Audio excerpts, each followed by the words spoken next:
Hello दोस्तों, स्वागत है आपका एक बार फिर से मेरे चैनल में। आज मैं आपके लिए एक नई कहानी लेकर आई हूँ।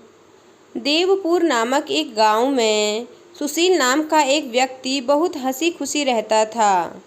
खेती बाड़ी करने के साथ साथ सुशील बहुत ही धर्मपरायण भी था। सुशील धर्मपरायणता, पुण्य, दान, चरित्र और संपन्नता के कारण अपने क्षेत्र में काफ़ी प्रसिद्ध था। सभी लोगों का मानना था कि सुशील जैसा नेक और ईमानदार व्यक्ति पूरे गांव में नहीं है।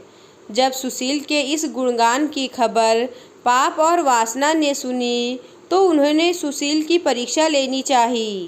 पाप ने एक बूढ़े ब्राह्मण का रूप बनाया और वासना ने एक सुंदर युवती का, और दोनों सुशील के घर की तरफ चल दिए। एक दिन की बात है, शाम होने लगी थी और रोशनी भी काली चादर ओढ़ने लगी थी। दिन भर के थके किसान और मजदूर अपने अपने घरों में लौट रहे थे। सुशील भी अपने घर पहुंचा ही था कि दरवाजे पर खटखटाने की आवाज़ सुनाई दी। आवाज़ सुनकर सुशील ने दरवाज़ा खोला तो सामने एक बूढ़ा ब्राह्मण व्यक्ति और एक खूबसूरत युवती खड़ी थी। बूढ़ा ब्राह्मण व्यक्ति को देखकर सुशील ने कहा, आप कौन हैं और मैं आपकी क्या सहायता कर सकता हूँ? बूढ़ा ब्राह्मण बोला, मैंने आपका बहुत नाम सुना है और आपके यश गान से प्रभावित होकर मैं आपके पास आया हूँ।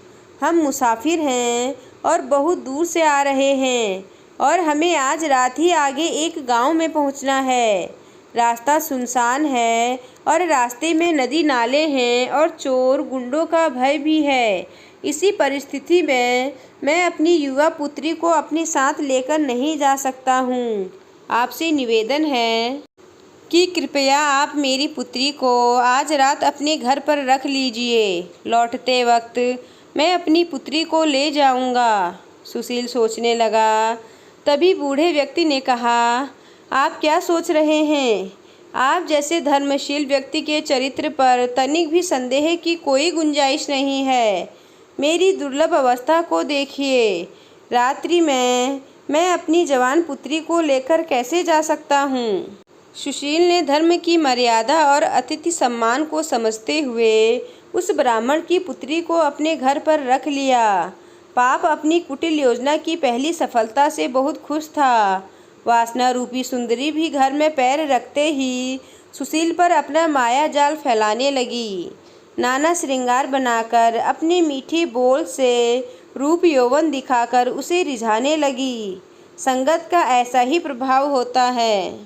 सुशील का मन उस सुंदरी के माया जाल में भटकने लगा, लेकिन सुशील ने अपने मन को नियंत्रण में रखा और धर्म रक्षा का भाव उसके मन में आने लगा।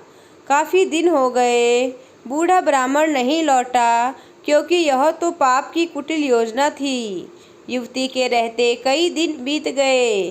वासना के जाल में सुशील धीरे धीरे फंसने लगा। आलस्य और प्रमोद सुशील को अपनी गिरफ्त में लेने लगा।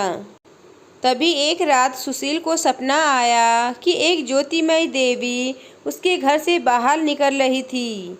सुशील ने पूछा, आप कौन हो देवी, और मेरे घर से बाहर क्यों जा रही हो? देवी ने कहा, तुम धर्म से हटने लगे हो। मैं सौभाग्य लक्ष्मी हूँ। मैं अब इस घर में नहीं रह सकती, इसलिए जा रही हूँ। उधर वासना रूपी कन्या का प्रेम जाल बढ़ता जा रहा था। दूसरी रात सुशील को फिर सपना आया। एक दिव्य देवी घर से बाहर जा रही थी। सुशील के पूछने पर उन देवी ने जवाब दिया, तू वासना रूपी उस युवती के चक्कर में पड़ गया है। मैं यश लक्ष्मी हूँ, इस कारण यहाँ से जा रही हूँ। तीसरे दिन सुशील ने फिर सपना देखा। एक देवी प्रकट होकर कहने लगी, तुम वासना के जाल में फंसते जा रहे हो।